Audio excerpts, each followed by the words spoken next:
Centaur, your kind of company.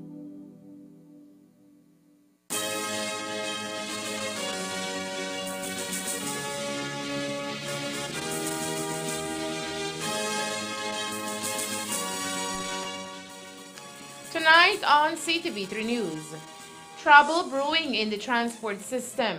Bus operators ask for fair treatment, while the Ministry of Transport says it's time to upgrade and give better service to commuters.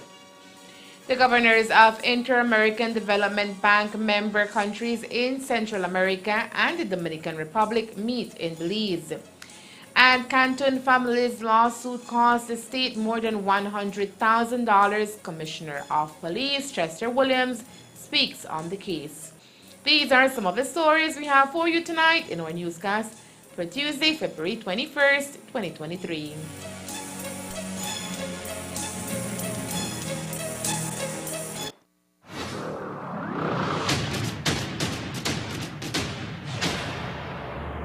I am ready. You're getting the new and improved me. This is nice.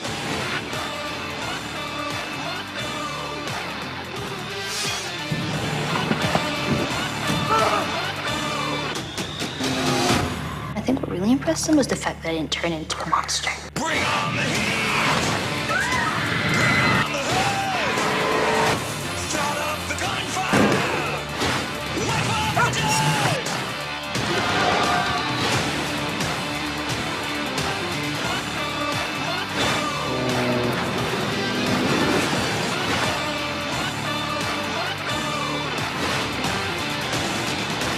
It's about a relationship that hopefully many people can relate to.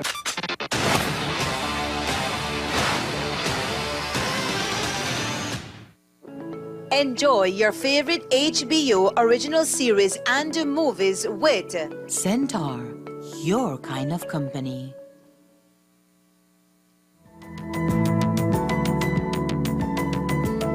Smart introduces Real Unlimited Postpaid Plans, providing customers with unlimited talk, unlimited text, and unlimited data. Now that's a real great deal. With Smart Plus, Share 1 and 2, and Enterprise 1 and 2 plans, you can talk as much as you want, text as much as you want, and for the first time ever in Belize, you can enjoy unlimited data with your postpaid plan. So come in and sign up for an unlimited postpaid plan and enjoy limitless possibilities. In addition, other plans such as the Flex Junior, Choice, and Select have been boosted with a lot more talk, text, and data, providing you with the best value for your budget. Be unlimited with Smart. It's time to power your dollar with Smart.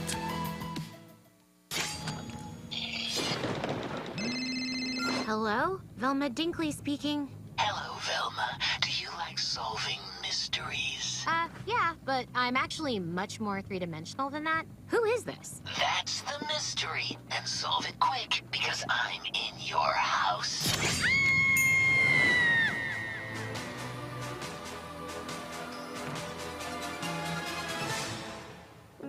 Enjoy your favorite HBO original series and movies with Centaur, your kind of company.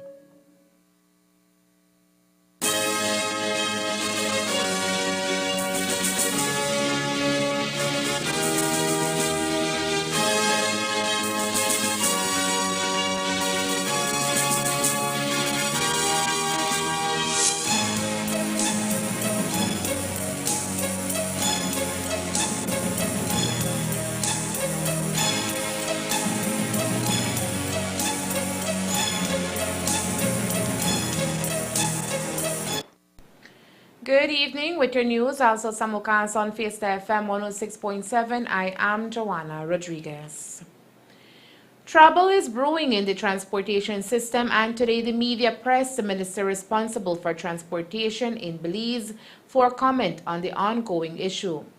While he was safe at keeping to his lines of comment, Minister Rodwell Ferguson made sure to pinpoint the importance of upgrading the way buses operate in the country. This is after the Belize Bus Association held a press conference yesterday where they outlined the two demands, including the removal of the chairman of the transport board. You see, when there are delinquencies, then people will rile up and say how they feel and what they say. And I don't have no qualms with them, and I think we need to sit down and resolve whatever issues are there. But ever since I became the Minister of Transportation, I've been meeting with them and I tell them this is exactly what we want to do to uplift and upgrade the transportation across the country. Over the last 2 years, I'm trying my best to figure out how you can find a sponsorship for them to get their buses, because personally they don't have the capacity to go and borrow a loan from the bank. And to be honest, a bus, if you want a good caliber, may be over $150,000 Belize. And they feel like if they go to the bank, they're not be able to service a loan of $150,000. So as we progress, I will do my best to figure out how we can find a solution. I know their concern is Floralia, and they came into the country maybe over a year and a half ago now, and they brought in about 6 buses, and they have now taken over some part of the southern route. But they came at the time when we were talking about upgrade. And so we want to give the commuter a better riding comfort. And so we were able to fit them in to a certain extent, not because we want to backstop anybody, but we want to make sure we get proper riding quality for our commuters. If you look on Facebook, every day for the last week, different people on their own account are posting any discrepancy they see on the bus to get us alert and know what is happening. But I don't want to backstop their way. They are pioneers in the industry. If we can sit down and dialogue and talk, I have no issue. But they have given an ultimatum. The latest social media publication that made attempts at showing the need of upgrading existing buses for commuters' safety and comfort was that of a picture of a particular bus line whose exit door fell off while traveling within the old capital. Of note is that after the 72 hours demand for the removal of the chairman of the transport expires, which ends tomorrow, the BBA has threatened to go on a strike. The second demand, according to the Secretary of the BBA, is for a representative of the National Bank of Belize to sit on the board. We have two things we're demanding of the Department of Transport and the Minister. First and foremost is the removal of the chairman of the transport board within 72 hours. Secondly, for the National Bank of Belize, who is willing to work with the BBA and bus operators countrywide. One of the things, they already have an MOU signed with the Department of Transport for that effect. But what the bank wanted from the department was a seat on the transport board in order to protect the investment needed to give to operators and to protect that the bank will be able to get back its money. So we are also demanding that the National Bank gets a seat on the transport board when this transport board is reformed. This will also give the security to bus operators, and it will also give the other banking and lending institutions in this country a peace of mind, knowing that there is someone from the banking industry that sits on that board to protect the investments being made by our local banks. The relationship between the government and the BBA went sour when Floralia bus line was introduced to Belizeans. The bottom line is you cannot push. People should have choices. You can't push a brand new bus out there and tell the commuters, because we must understand that we have the middle class people that cannot afford to pay it. Why push out the Bluebird buses? How many of you in here can afford to ride first class every time you go to the United States? We have to have some kind of consideration. As I said, this is the last industry that is left in this country, and we need to protect it. But along those same lines of people having choices, you were upset that Floralia got your same run. Isn't that giving the people choices, the people who can't afford it and want the comfort? That's not the way to work. You have fair competition and you have unfair competition. Let me tell you something. You have supply and demand, and you have cause and effects. Because the same way they're telling Mr. Riches to upgrade, They put Florida there. Oh, Richie, wait, I am coming to Belize City and Florida is ahead and Richie is 10 minutes behind. Is that fair competition? If the resources are being split, then how are we expected to upgrade our fleet? You put the run in front of us, you put the run beside us, and you are now demanding that we upgrade our fleet. Where is that money going to come from?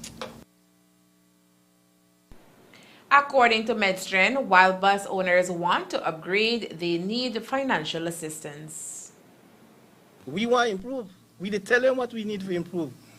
If they give we what we want, we are sure we could do better. But without giving us what we are asking for, it can't be done. The BBOC has 16 runs.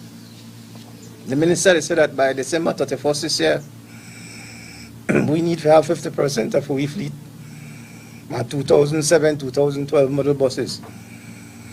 No, the cost of one of them buses in the US, let's say we use for all what they have, $350,000 by 8.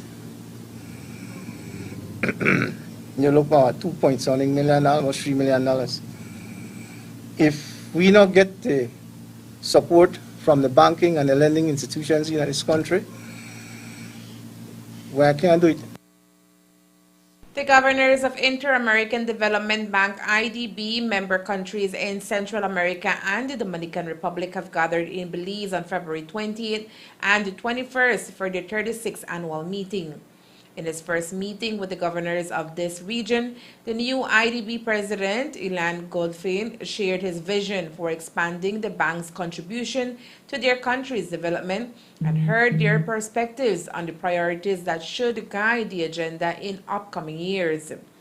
IDB experts and guest specialists participated in the meeting's work sessions to foster dialogue about the current international context, challenges hindering more inclusive and sustainable growth, and policy options for overcoming short and medium-term challenges.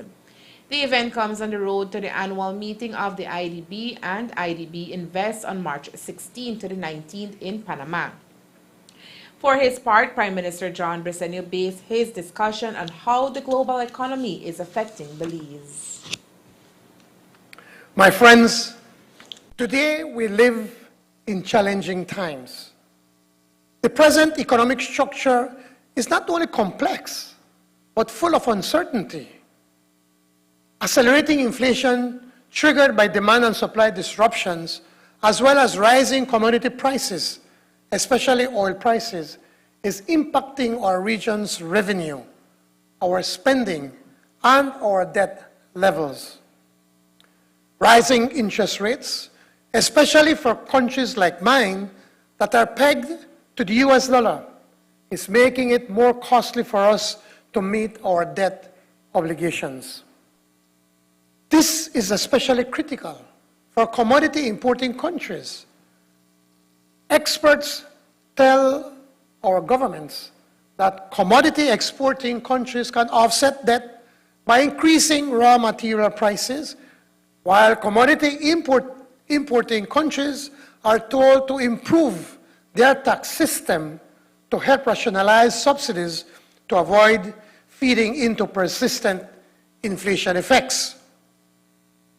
The recent World Bank report on the world output indicates that growth is projected to decelerate from an average of 2.9% in 2022 to 1.9% in 2023. With such low projections, how can we improve the quality of life of our people? With the region's growth projections so precarious, how can we reduce poverty and inequality?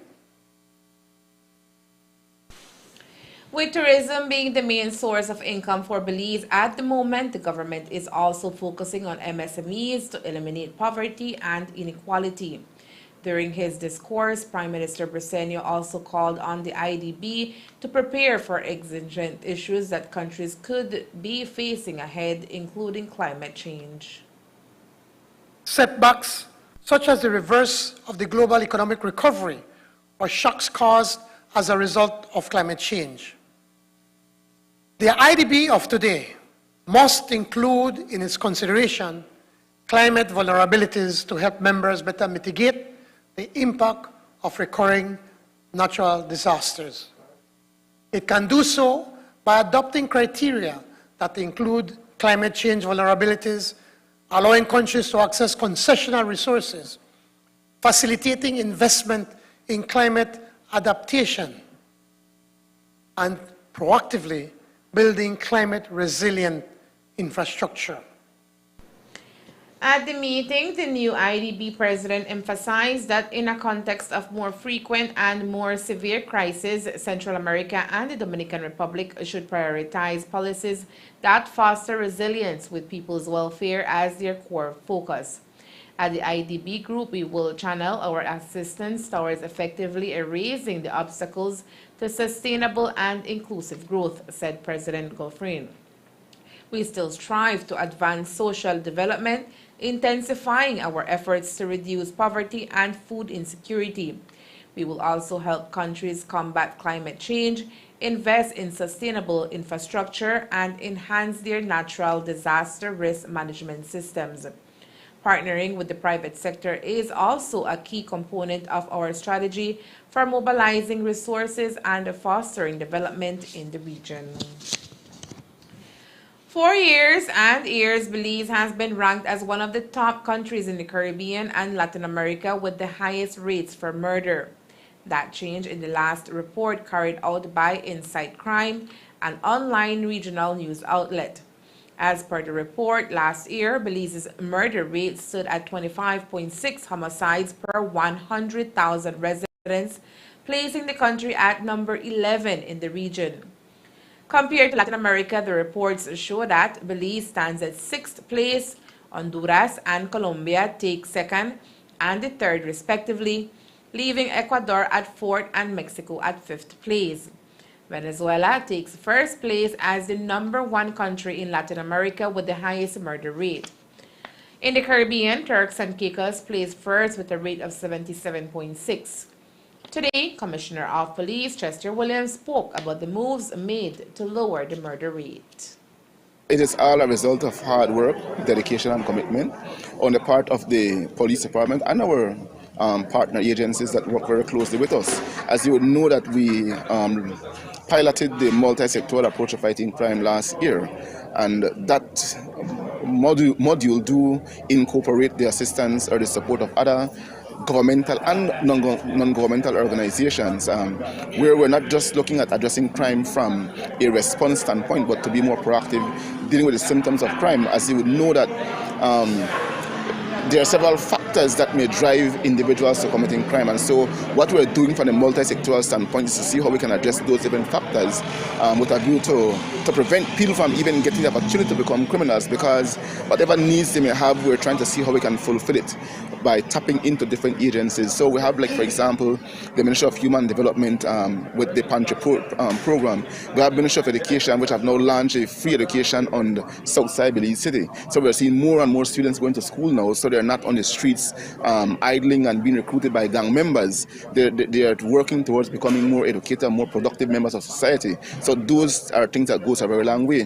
The Ministry of Youth and Sports have been very, very huge in terms of support with the police department, looking at sporting activities across the country to engage young people. I've always said that one of the best ways to intervene among rivaling people is by sports. Intervention through sports is always good. It gives these young men the opportunity for them to become more disciplined, to interact with each other, to be able to discuss and getting to know each other better, and that diffuses tensions. So we are very grateful as to where we are now. Yes, there is a lot of work that needs to be done, and we are moving full steam ahead in making sure that whatever is there to be done is done. We are not in that celebratory mood as yet because, like I said, we have only piloted the project. We still need to look at other components of the project that we are trying to launch this year. And we believe that once we launch those other components, it is going to make it even better. And we're hoping that when 2023 comes to a close, we'll be seeing better results than we did in 2022. Belize ended 2022 with 113 murders, a decrease from 125 in 2021. The full report is available online at insightcrime.org. As we told you a few days ago, the Canton family from the border village of San Victor, Corozal, who were physically abused by a team of police officers back in October of 2022, won their lawsuit against 6 police officers and the Belize Police Department. The lawsuit was placed after the officers descended upon the home of the family in San Victor after receiving information of contraband goods being kept at a house in the village. An anti-contraband operation was conducted and 9 persons were arrested and charged at that time. Police reported that contraband goods were found inside the house, but the family disputed the information and also reported that the officers assaulted his family, including his mother. The cantons took their claim to court, and after 2 years, on Tuesday, February 7th, Justice of the High Court, Patricia Farnese, ruled that the canton's claim of assault was credible and supported by evidence. With that, she awarded the 9 claimants $14,000 each. 2 of the claimants were awarded an additional $2,000 each. In total, the Canton family was awarded $126,000 in damages. While for the Canton family and their lawyer, it is a landmark win, Commissioner of Police Chester Williams thinks otherwise. Well, I don't know if it's a landmark case because they didn't get not even half of what they wanted. The quantum was significantly reduced by the court during the trial because in the pre-trial stage where we were at the mediation, they wanted, I think, $500,000. Yeah, there's court mediation. Yeah, but I'm saying, can you disclose what's spoken in? No. Yeah, they wanted, I think, about $500,000 for that matter, and they didn't get not even half of that. So, while yes, it is a win for them, it can also be a win for us because the quantum that they wanted was not awarded.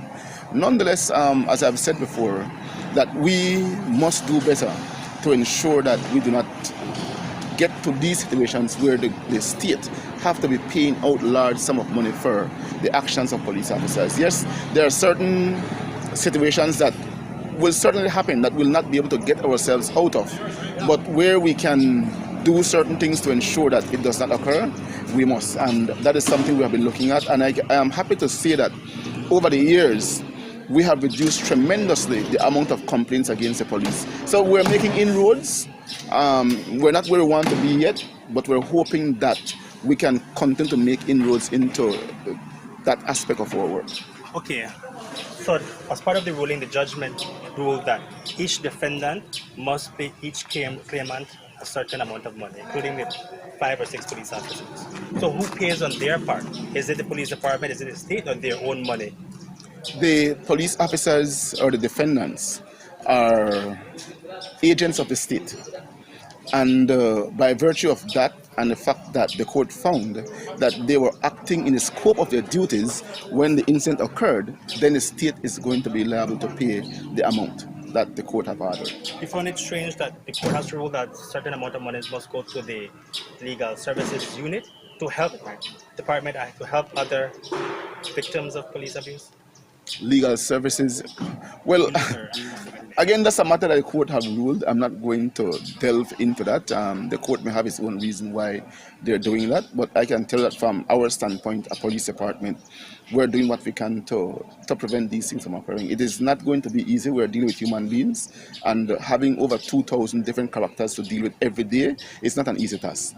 We'll never be able to control the actions of every police officer, but I still believe that we need to look at a law where, or amending the law where, when police officers act contrary to procedures and the end result is this, then they must be held to pay personally as opposed to the state. Coming up next, a tribute to Juan Carnaval. Stay tuned.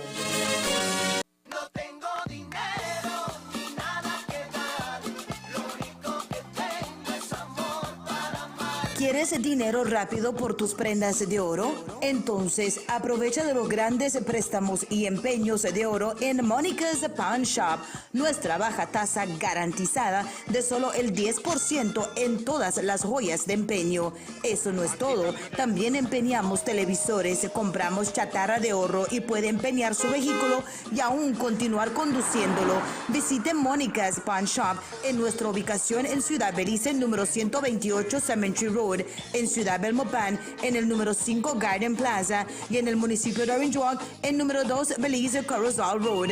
Llámenos al 207-0970 y obtenga más dinero por sus joyas de oro. ¡Es hoy! ¡Por fin es hoy! A rodar.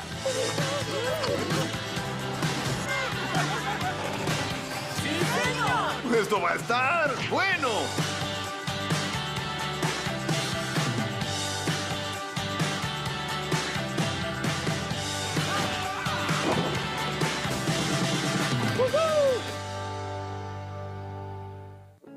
Enjoy your favorite HBO original series and movies with Centaur, your kind of company.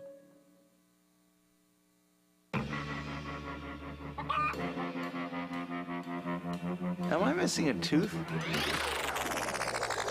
Let's go, let's go, let's go, let's go. Enjoy your favorite HBO original series and movies with Centaur, your kind of company. Carnival is centered around a mestizo character named Juan Carnaval.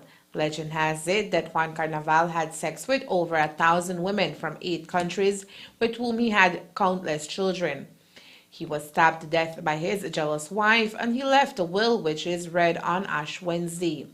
Here in Belize, the celebration of Juan Carnaval is centered in San Pedro, but other districts via the House of Culture also pay tribute to what has become part of our culture. Here in Orange Walk, the day was celebrated with a skit and other activities. Elmer Cornejo reports. Juan Carnaval is back in 2023 and students were full of enthusiasm this morning as they prepare to listen to a short skit starring Don Juan Carnaval and his wife. Legend tells us that after Don Juan Carnaval passed away, the community continued the celebration in his honor. Now they make an effigy of Don Juan by carving his face out of coconut and his body of soft clothing and grass. In fact, Carnival has been celebrated since the 1930s, and the idea has always been the same, to continue the festive spirit that Don Juan Carnaval once founded. Hoy me tocó ser la viuda de Juan Carnaval. Antes de que lo quemen, yo vine y estuve al lado de él antes de que lo... Llegó la hora de que lo van a quemar, entonces yo estuve llorando, participando en este parte que me tocó. No es la llorona, es la viuda. Llora porque le duele que se quedó viuda y yo estoy teniendo un niño en brazos y uno acá en la panza, por eso es que uno llora porque te quedas solita. ¿Y por qué es importante para que usted le vaya pasando esta presentación, esta información a lo que es los estudiantes que vinieron a presenciarlo hoy? Claro que sí, porque ya no lo están practicando ahora. Muchas aldeas lo han dejado de practicar. Nosotros, gracias que nosotros acá en Banquitas, junto con Cindy, lo seguimos haciendo cada año. Algo más que le quisiera decir a los padres de familia que tal vez no pudieron estar aquí, pero hubiese sido bueno que vengan, ¿no? Nosotros no lo estamos haciendo exactamente como se hacía antes. Ahorita nosotros lo estamos haciendo para revivir nuestra cultura. The day was filled with humor surrounding current events in town and making fun of popular figures within the community, all in relation to the celebration of the cultural traditional heritage of Juan Carnaval, who is said had a rich personality, one which he utilized to conquer many women. One main highlight of today's event was the reading of Juan Carnaval's testament. It's very optimistic. We had fun. We had a good time with the different participants, the different groups, and the primary schools here in Orange Walk Town. Why is it important that you do this every year of Juan Carnaval?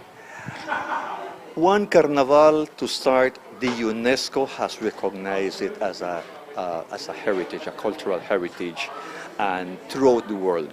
So it is very important for our people, our educational institution, to focus on what tangible and intangible heritage has been recognized by the UNESCO. Secondly, our elders, if you will sit and speak with them, they will tell you how Juan Carnaval was celebrated in those days. And it's not a Juve, it's not a 10th or 21st September. It is very humorous. You have different personalities of Juan Carnaval, the widows, the testament, the will, and it is something that it includes the entire society. For the organizers, bringing to life the history of Juan Carnaval was fundamental. With the help of the community, meaning educational institutions as a whole, NGOs, the people itself, if we come together, we can continue, because I don't think it is dead, it's just dormant. So I think Juan Carnaval, the celebration with the different houses of culture, with different cultural groups, I see that we're going to have more results, more people participating. And the next thing is that people are tied up with their work, they're tied up at school, so you need to find out some time to do it.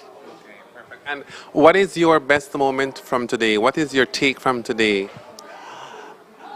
It is traveling from one point in time to another. Example is from traveling in the 1950s, 1960s, 70s, when Carnival was alive. All the memories from our grandparents, our parents came back. This is how we transmit the oral tradition. Give them to kids in 2023, it was a success, because they never knew, or they don't know who's Juan Carnaval. They don't know why the testament, why the widows, why it is so humorous, what role it plays. So overall, it was a success here at Banquita's House of Culture. Juan Carnaval is regularly celebrated 3 days before Ash Wednesday. This time around, it was celebrated today, and Lenten season begins tomorrow, February 22nd, 2022. Elmer Cornejo, CTV3 News. Supplying a laptop to students offers a host of learning benefits for students and teachers, and that is the route that most schools and high schools are taking. Most recently, Fireburn RC School, located in one of the most remote areas of the Corozal district, received a generous donation of laptops and headphones courtesy of the Corozal Rotary Club. The donation will be of great assistance to the students, since technology will continue to be an integral part of the lives of today's students. I do want to tell you that we've had a relationship with Fireburn School for several years. February for Rotary is Paint Belize Month. And so we met this school when they came to pick up some other school supplies after a shipment a few years ago, and realized that the school is teeny tiny.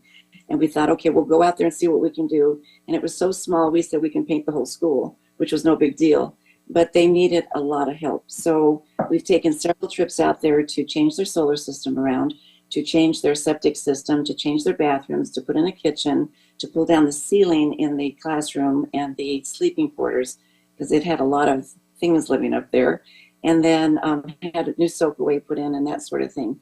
Then we realized that they have no computers. So we have an organization that's out of Ohio called MESA, which is another Rotary Club. And they work with an organization out of Maryland called Believe in Belize. Believe in Belize has now started working with all the Rotary Clubs here in Belize, which is awesome because they're so helpful to everybody. So we work very closely with them here in Corozal.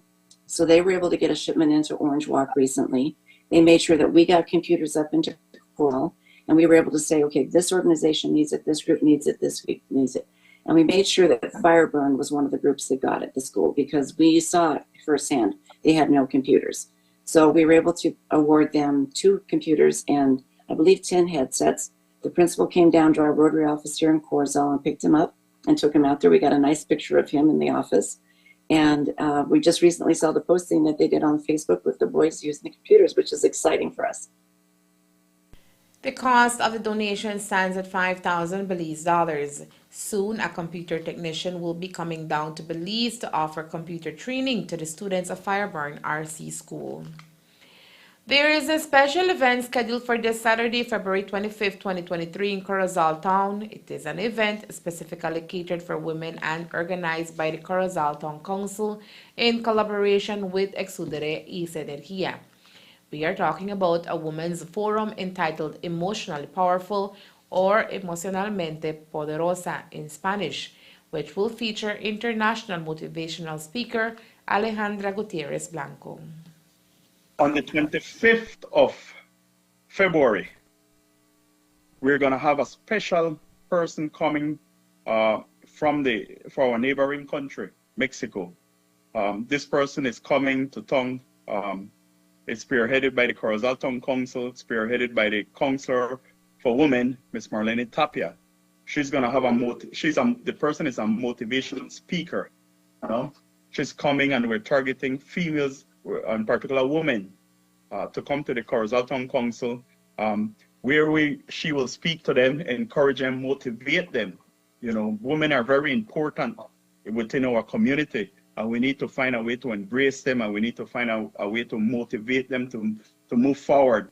She's a very motivating person. She will be here just for a couple hours, giving her speech. And it's very important for women to take part in this. Now, this is an initiative that the Council and the Corozal Town Council feels it's very important, and hence the reason why we're targeting women. Mayor Riga Vella says that the council recognizes that women empowerment is important in a growing society. As such, Gutierrez Blanco will also talk about equal rights and opportunities between women and men as one of the primary goals in partnership with the national government. A self-actualization with other fellow women will also be dissected. A number of Peace Corps volunteers will be coming to Belize, and this was confirmed by Honorable Rodwell Ferguson. This is a follow-up to a safety symposium held in Belize in 2022. Ferguson says the volunteers will be scattered across the country and will work directly with the Department of Sports. This was made possible today after a memorandum of understanding was signed between both parties in order to carry out the endeavor. I believe in November of 2022. And when I assumed the Ministry of Youth, Sport and Transportation, I realized how important our people is in this country. So I want to bring our partners together. And at that symposium, lo and behold, I realized that Peace Corps was there. So after the meeting, after the symposium was over, they came and said, a very good symposium, and they want to collaborate and partner with us. And I realized that it has been so quickly, and so we had several meetings over the last 2 or 3 months, and we agreed to sign a MOU now with the National Sports Council. So they are going to bring in 27 volunteers in September. They are going to be placed across the country to work with the Department of Sports. I believe it is the right direction because youth and sports correlate together, and we need to build the capacity of our young people. And if we can do that, we have a better society. As you know, 60% of our country is young people, 29 years and younger. So you must be able to provide for them to take over in the future. So this is the beginning of a good relationship with Peace Corps. The Peace Corps will be traveling from the USA to Belize.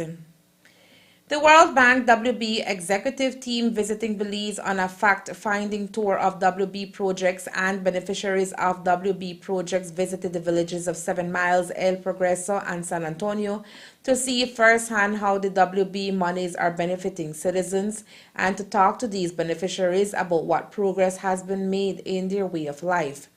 They were accompanied Minister of Agriculture, Food Security and Enterprise Jose Abelardo May, Honorable Alex Balona, Area Rep of Cayo Central, CEO Servo Loaiza and other officials of the MAFSC, as well as by beneficiaries from projects in other districts.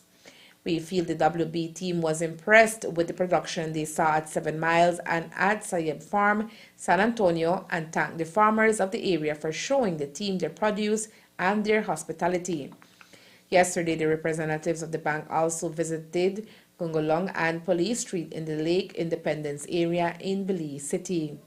Deputy Prime Minister and Area Rep Cordell Hyde led the delegation of cabinet ministers, cops, and consultants, and today Commissioner of Police Chester Williams spoke about the initiative. We had the World Bank visit to the different communities on Southside Belize City yesterday. As you would know that the president or the vice president of the World Bank, along with other representatives, are in country to look at several projects that we may have to see how they'll be able to contribute to Belize in terms of trying to uplift the way of life for particularly those persons living in these impoverished areas. And so we are grateful to have their visits. We have shared with them our multi-sectoral approach to fighting crime, which they're excited about. And I'm hoping that if there is any contribution that they can give, that it will be able to dovetail into our strategy. And once that is done, then certainly there's a lot that we can do for our young people to uplift them in different ways. Our people are very skillful. They do have plans, they do have projects that they like to execute, but funding is always an issue. And so if we can find that source of fund to be able to help them to become more self-sustenance as opposed to being more dependent on the state or other people, it certainly is going to help tremendously for us. The question has been asked as to whether or not the World Bank will contribute. That is something that I'm sure the executive branch of government is going to look at. But I can also assure you that whether or not they give anything, through our minister, Mr. Musa, and the Ministry of Home Affairs, we are in constant dialogue with the Prime Minister as the Minister of Finance to see how best the government can continue to finance some of the projects that we're doing through LIU, because we do understand and appreciate the value that LIU is to our crime fighting strategy. And so the government is committed as well to do what they can to secure the ongoing or the continuation of the LIU project. So if World Bank comes in and contribute, it will add to what government is already committed in terms of making sure that the work of LIU continues. And that's the news. We invite you to join us for another newscast on Wednesday, February 22nd here on CTV3 and Fiesta FM 106.7. Remember that to read a text version of the news, you can visit our website at ctv3belizenews.com. You can also log on to our Facebook page for current stories at facebook.com/CTV3BelizeNews or our YouTube channel at CTV3NewsBZ. Remember to wash your hands and remain safe. From all of us here at CTV3 News, thank you for watching and listening. Good night.